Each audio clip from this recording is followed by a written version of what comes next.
ডিজিটালে সারা দিন নিবেদন করছেন Dutta jewellers, PS road, Cooch Behar.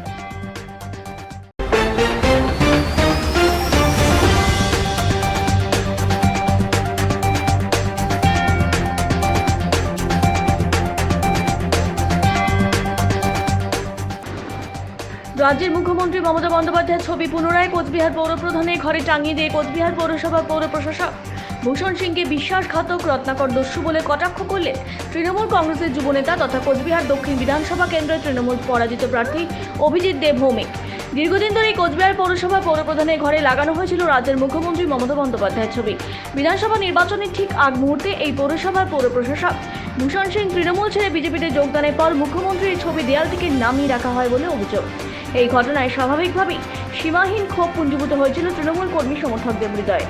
এদিন অভিজিৎ বাবু সহ কোচবিহার শহরে তৃণমূল কংগ্রেসের নেতা কর্মীরা এদিন প্রবেশ করেন এই পৌরসভা ভবনের অভ্যন্তরে এবং পৌরপ্রধানের ঘরে ঢুকে পুনরায় তারা অযত্নে পড়ে থাকা মমতা বন্দ্যোপাধ্যায়ের ছবি আবার লাগিয়ে দিলেন সংশ্লিষ্ট এই ঘরে যথাস্থানে। রবিবার ভোটের ফল প্রকাশের পর থেকে অল্প বিস্তর সংঘর্ষের খবর আসছে কোচবিহারের শীতলকুচি থেকে। আজ সেই সংঘর্ষে মৃত্যু হলো এক বিজেপি সমর্থকের। সোমবার এই সংঘর্ষ বেঁধে যায় শীতলকুচি বিধানসভার বুড়াপঞ্চার হাট এলাকায়। সংঘর্ষে গুলিবিদ্ধ হন মানিক মৈত্র নামে এক যুবক। আশঙ্কাজনক অবস্থা তাকে দিনহাটায় নিয়ে যাওয়া হয়েছিল, পথেই তার মৃত্যু হয়। এখনো পর্যন্ত খবর পাওয়া অনুযায়ী মানিক মৈত্রের বাড়ি বুড়াপঞ্চার হাটের ছোট শালবাড়ি অঞ্চলে। এলাকায় এখনো সংঘর্ষ চলছে। গাজলে খুন পঞ্চম শ্রেণী ছাত্র, ঘটনার জোর চাঞ্চল্য এলাকায়। আটক এক অভিযুক্ত যুবক। সোমবার সকালে মালদার গাজল ব্লকের চাকনগর গ্রাম পঞ্চায়েতের ডুবাঘকশন এলাকা থেকে দেবাশিস সরকার নামে পঞ্চম শ্রেণীর এক ছাত্রের মৃতদেহ উদ্ধারের ঘটনায় বিশাল চাঞ্চল্য ছড়িয়ে পড়ে। মৃত ছাত্রের পরিবার পরিজন সহ সূত্রে জানা গেছে রবিবার সন্ধ্যা থেকে নিখোঁজ ছিল দেবাশিস। এদিন গভীর রাত পর্যন্ত শত খোঁজাখুঁজি করেও কোনো সন্ধান মেলেনি তার। অন্যদিকে খোঁজাখুঁজি করতে গিয়ে এদিন রাত্রে প্রায় 3টে নাগাদ ওই এলাকার পার্শ্ববর্তী টাঙ্গন নদীর তীরে দেবাশিসের মৃতদেহ দেখতে পায় পরিবার পরিজনরা। ফলে খবর জানানো হয় গাজল থানায়। খবর পেয়ে ঘটনাস্থলে পৌঁছল গাজল থানার পুলিশ। পুলিশ গিয়ে মৃতদেহটি উদ্ধার করে। পাশাপাশি মৃতদেহটি ময়নাতদন্তের জন্য মালদা মেডিকেল কলেজ ও হাসপাতালে মর্গে পাঠায় গাজল থানার পুলিশ। জলপাইগুড়ি জেলা মুখ্য স্বাস্থ্য আধিকারিক ডক্টর রমেন্দ্রনাথ প্রামাণিক করোনা পজিটিভ। সোমবার তার রিপোর্ট পজিটিভ আসে বলে জেলা স্বাস্থ্য দপ্তর সূত্রের খবর।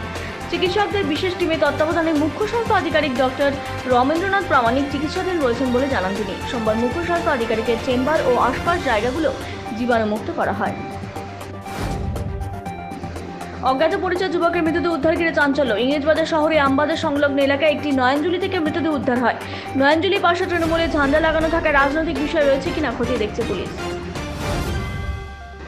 সারা দেশে যখন কোভিড আতঙ্কে দিশেহারা মানুষ, ভ্যাকসিনের সেন্টারে লাইন যখন দীর্ঘতর হচ্ছে, সেই সময় দক্ষিণ দিনাজপুর জেলা স্বাস্থ্য প্রশাসন নতুন প্রথম ডোজ দেওয়ার কাজ বন্ধ করলো জেলায়।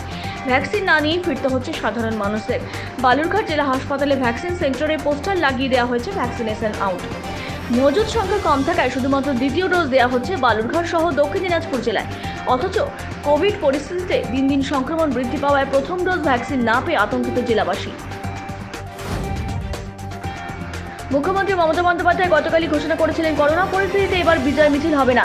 সেই ঘোষণাকে উপেক্ষা করে কোচবিহার শহরে ঢাকঢোল নিয়ে বিজয় মিছিল করল কোচবিহার দক্ষিণ বিধানসভা কেন্দ্রে পরাজিত তৃণমূল প্রার্থী তথা তৃণমূল যুব সভাপতি অভিজিৎ দেব ভৌমিক। সোমবার দুপুরে কোচবিহার জেলা তৃণমূল যুব কার্যালয় থেকে মিছিল বেরিয়ে কোচবিহার শহর ঘুরে কোচবিহার পৌরসভায় গিয়ে শেষ হয়। আর এই মিছিল ঘিরে বিতর্ক দেখা দিয়েছে কোচবিহারে।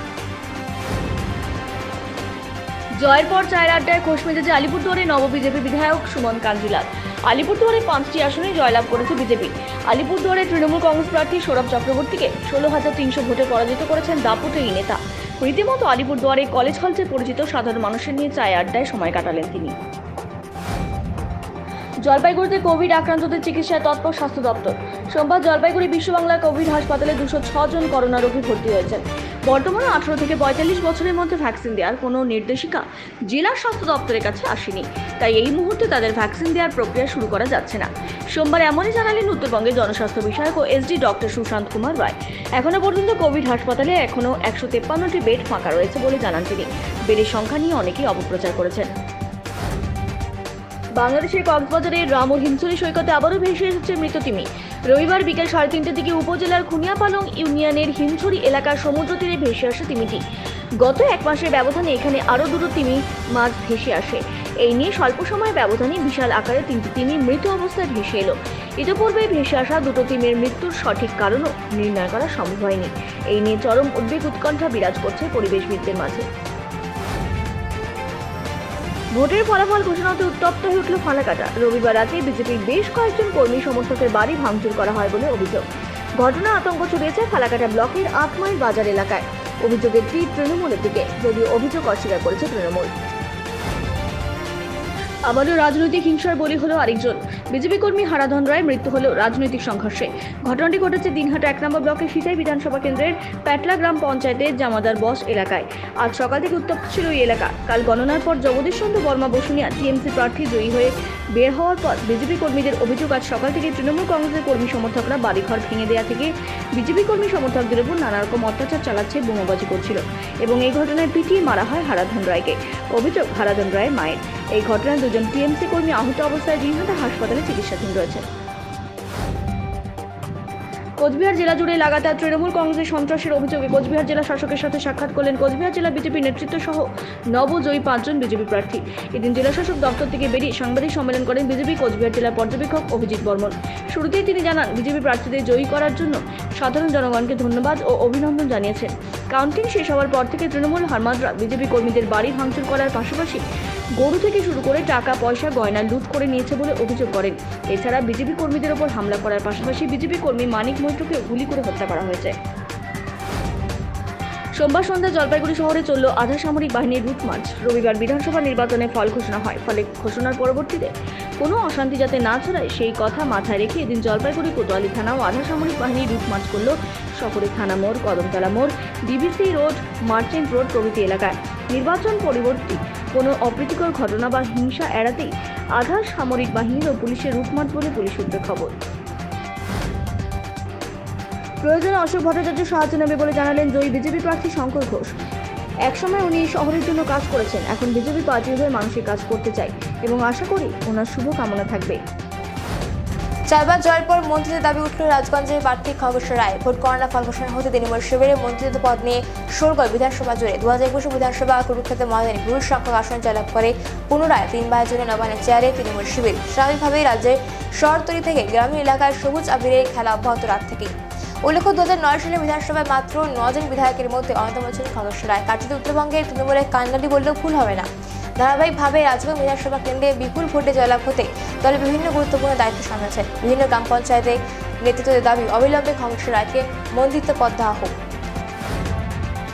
দিন দিন বেড়ে চলছে করোনার দাপট, ক্রমশ ঊর্ধ্বমুখী হচ্ছে আক্রান্তের সংখ্যা, আর তার সাথে বাড়ছে মৃত্যুর সংখ্যাও। এই পরিস্থিতিতে রাজ্য জুড়ে আংশিক লকডাউনের সিদ্ধান্ত নিয়েছে রাজ্য সরকার। এর মধ্যে অন্যতম মালদায় করোনা আক্রান্তের সংখ্যা প্রতিদিন দীর্ঘ থেকে দীর্ঘতর হয়েই চলছে। তবু সচেতন নয় মানুষ। এই ভয়াবহ পরিস্থিতিতে সরকারি দৃষ্টি থেকে বুড়ো আঙ্গুল দেখিয়ে পুরাতন মালদার নবাবগঞ্জে চলছে বাজার হাট থেকে শুরু করে সমস্ত কাজ। এমনকি অধিকাংশ মানুষের মুখে মাস্ক নেই, তাই বাজার বন্ধ করতে পুলিশ অভিযান। বাদামান খাটেবাড়ি সংগ্রহ এলাকায় গত 23 এপ্রিল শুক্রবার দুপুর নাগাদ মানসার নদীতে স্নান করতে গিয়ে নদীতে তলিয়ে যাওয়া নাবালকের পচা করা ভিত্তিতে উদ্ধার চাঞ্চল্য।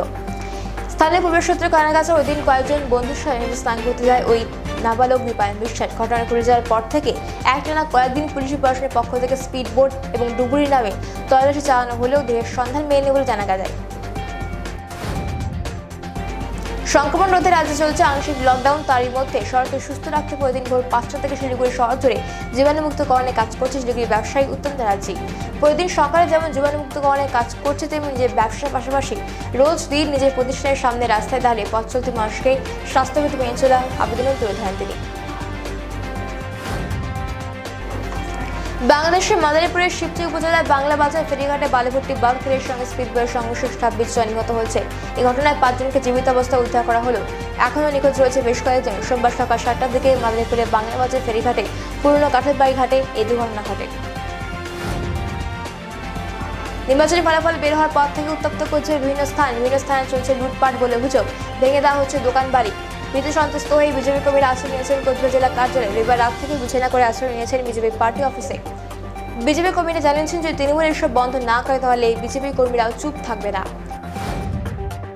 রবিবার রাতে দফায় দফায় হামলা চালানো ছাড়াও বিজেপির রাজ্য কমিটির সদস্য দীপ্তিমান সেনগুপ্তের বয়স্ক মা এবং তার ভাইজিকে অকথ্য ভাষায় গালিগালাজ করা হয় বলে অভিযোগ।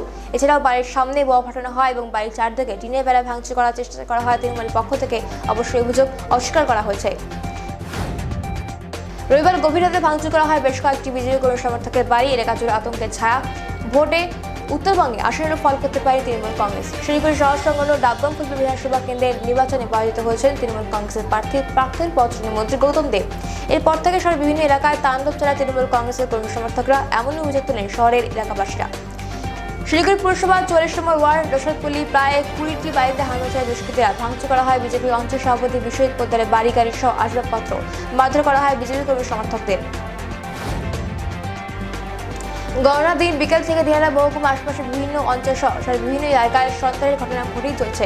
গণনা দিন সকাল থেকে প্রথমে বিজেপি প্রার্থী নিশীথ প্রমাণে কিছুটা এগিয়ে ছিল, পরবর্তী রাউন্ডগুলিতে নিশীথকে পেছনে ফেলে এগিয়ে যায় তৃণমূল প্রার্থী উদয়নকে, কিন্তু শেষমেশ জয়লাভ করেন নিশীথ প্রমাণিক। এই লড়াই দিনহাটা শহরের আশপাশের বিভিন্ন এলাকায় প্রভাব পড়ে অত্যন্ত বেশি। বিজেপি এবং তৃণমূলের দুপক্ষের কর্মীরা সন্ত্রাস শুরু করে বলে অভিযোগ। সাধারণ লোকের বেশ কয়েক জায়গায় বিজেপির বাড়িতে হামলা এবং লুটপাট করা হয়, বাড়িঘর দোকানপাট ভাঙচুর করা হয়। দিনহাটা বিধানসভা কেন্দ্রে ২ নং ব্লকের নাজিহাট হাসপাতাল মোড় এলাকায় এক বিজেপি কর্মীর দোকানে ভাঙচুর চালায় তৃণমূল কর্মীরা বলে অভিযোগ বিজেপির। পাশাপাশি দোকান লুটপাট চেষ্টা চালানো হয় এবং বোমাবাজি করে অভিযোগ অস্বীকার তৃণমূলের। ফালাকাটার নগর অঞ্চলে সোমবার সকালবেলায় গরু চড়াতে গিয়ে জখম হলেন গ্রামবাসী। তাদের অভিযোগ, তারা তৃণমূল করে বলে বিজেপি কর্মী সমর্থকরা তাদের উপর লাঠি নিয়ে হামলা চালায় এবং এর ফলে জখম হয় ৭ জন। তাদের নামে ফালাকাটা থানায় অভিযোগ দায়ের করা হয়েছে। নির্বাচন বিরোধী রাজনৈতিক সংঘর্ষ উত্তপ্ত হয়ে উঠল ময়নাগুড়ি ব্লকের রানীহাট মোড় সংলগ্ন চর এলাকা। দিন সকালে তৃণমূল ও বিজেপির সংঘর্ষে উত্তপ্ত হয়ে ওঠে গোটা এলাকা। ঘটনায় আহত হন বেশ কয়েকজন বিজেপি সমর্থক। আগুন লাগিয়ে দেওয়া হয় মোটরসাইকেলে, ভাঙচুর করা হয় বাড়িঘরে। আহতদের উদ্ধার করে নিয়ে আসা হয়েছে ময়নাগুড়ি হাসপাতালে। সংঘর্ষের ঘটনাকে ঘিরে এলাকায় ব্যাপক উত্তেজনা ছড়ায়। খবর পেয়ে ঘটনাস্থলে পৌঁছে ময়নাগুড়ি থানা পুলিশ, নামানো হয়েছে র্যাব, নিয়ে আসা হয়েছে কেন্দ্রীয় বাহিনী। আহতদের মধ্যে কয়েকজন অবস্থা গুরুতর। ঘটনাস্থলে রয়েছে পুলিশের উচ্চপদস্থ কর্তারা। ডিজিটালের সারাদিন নিবেদন করলেন Dutta jewellers, BS road, Cooch Behar.